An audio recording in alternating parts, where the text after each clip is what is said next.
In response to an imam who came to this country and openly said that the job of the Muslims is to come to this country and take it over and to destroy the country from within.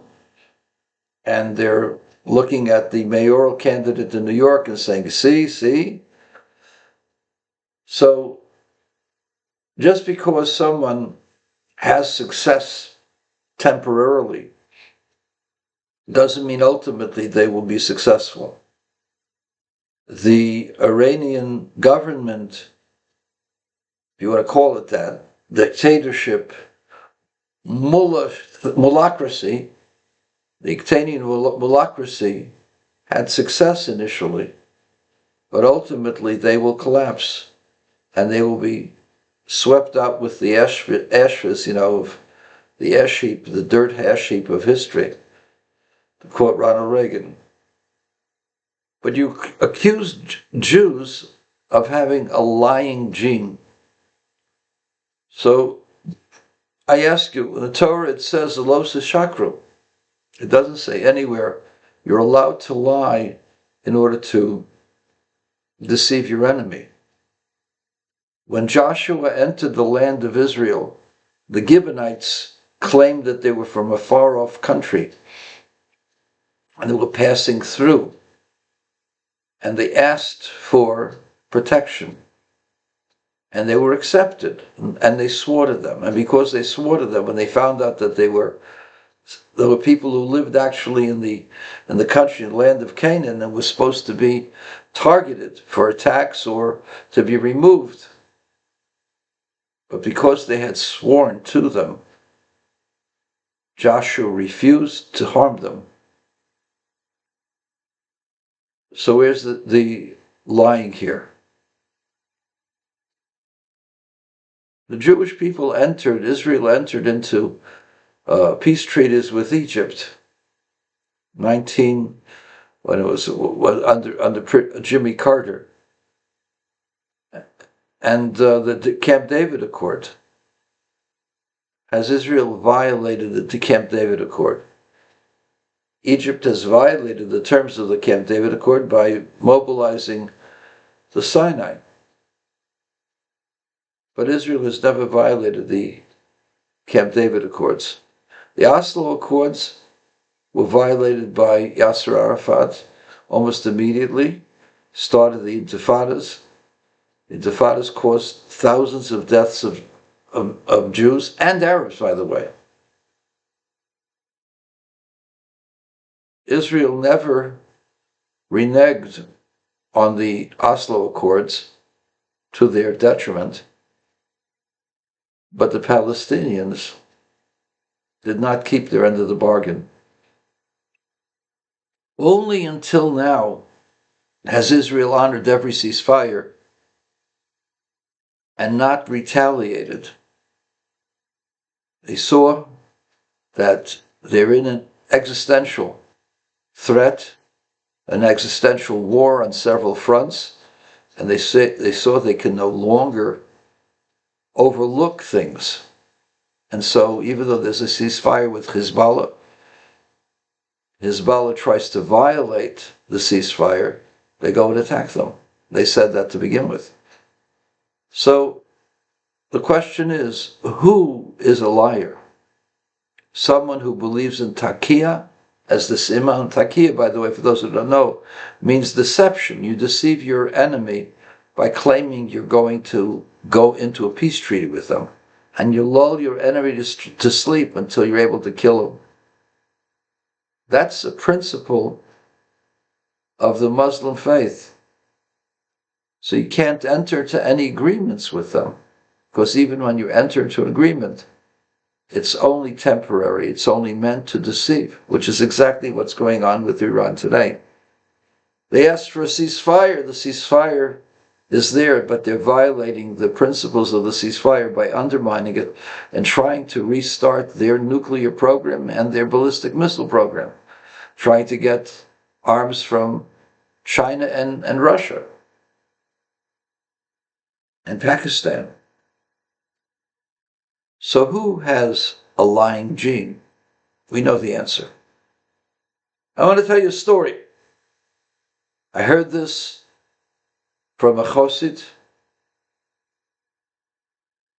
His name was Simcha Gorodetsky, of blessed memory. Simcha Gorodetsky was the Rebbe Shliach, the Shliach of the Lubavitcher Rebbe in Tashkent in the late 20s, early 30s. Simcha had worked in strengthening Jewish education. He was a very, very talented, organized individual. And he created a secret school that had at its highest point 800 children. It's a huge amount. You have to have teachers. You have to have rooms where to learn, books. You have to have a system of learning or teaching. And he did it in secret. But ultimately, the NKVD, the NKVD, discovered them.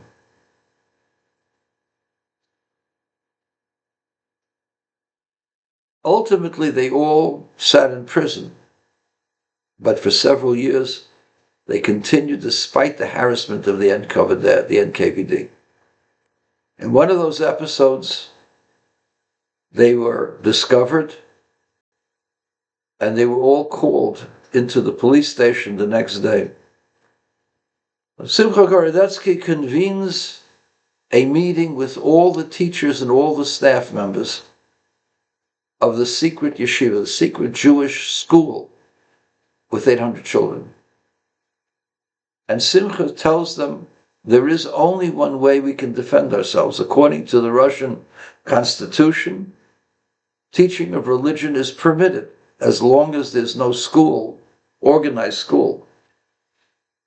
But small classes, 6 or less, is permitted according to the Russian Constitution. We will all say that we are not an organized school, but rather the parents hire us with 6 children or less, and we gather together to teach them Torah, teach them Mishnayos, teach them Gemara. And if we all said that, we will have the law with us, and they will not have a reason to arrest us. They all agreed, except for one person. It was one teacher who was very pious, and he said, I'm sorry, I cannot agree that I'm going to say this, because all of my life, I never lied. And I'm not going to begin lying now, even to our detriment. Reb Simcha pleaded with him, the lives of our families are dependent on you, and the Jewish life of 800 children, which will be fathers of families, thousands and tens of thousands of descendants from these children, are dependent upon you now. And the man says, I can't help it. I can't lie. This is not my belief, this is my practice. I never lied to anyone, even to my detriment. The next day, they all came in for interrogation. They all said the same thing. We're not a school. We're just individuals who are hired by parents for small groups, and we teach them. We teach a group here and a group there because the parents are traditional and they want to have Jewish teachings for their children.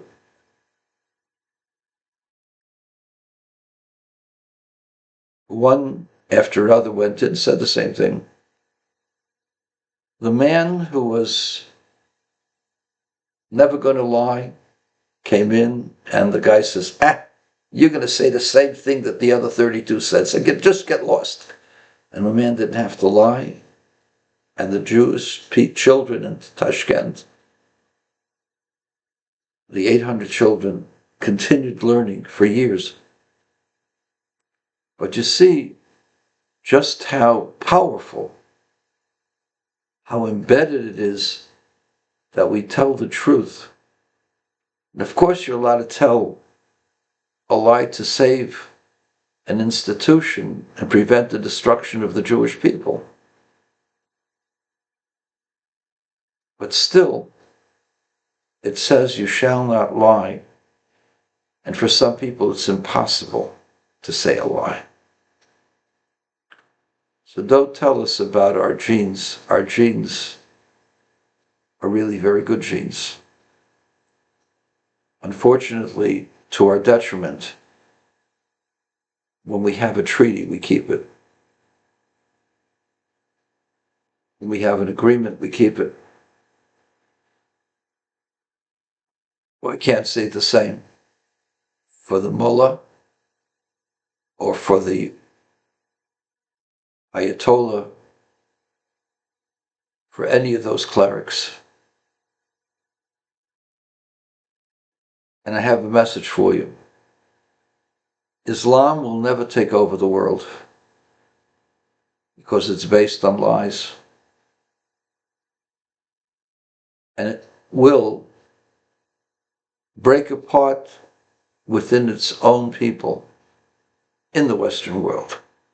As people become more knowledgeable, they read more, they see that the whole thing is not true. And that's what's going to happen. It's happening now, and you know that. You're just drunk with power, and you think because you're able to influence people who are ignorant, you're going to be able to go ahead and influence people who are knowledgeable.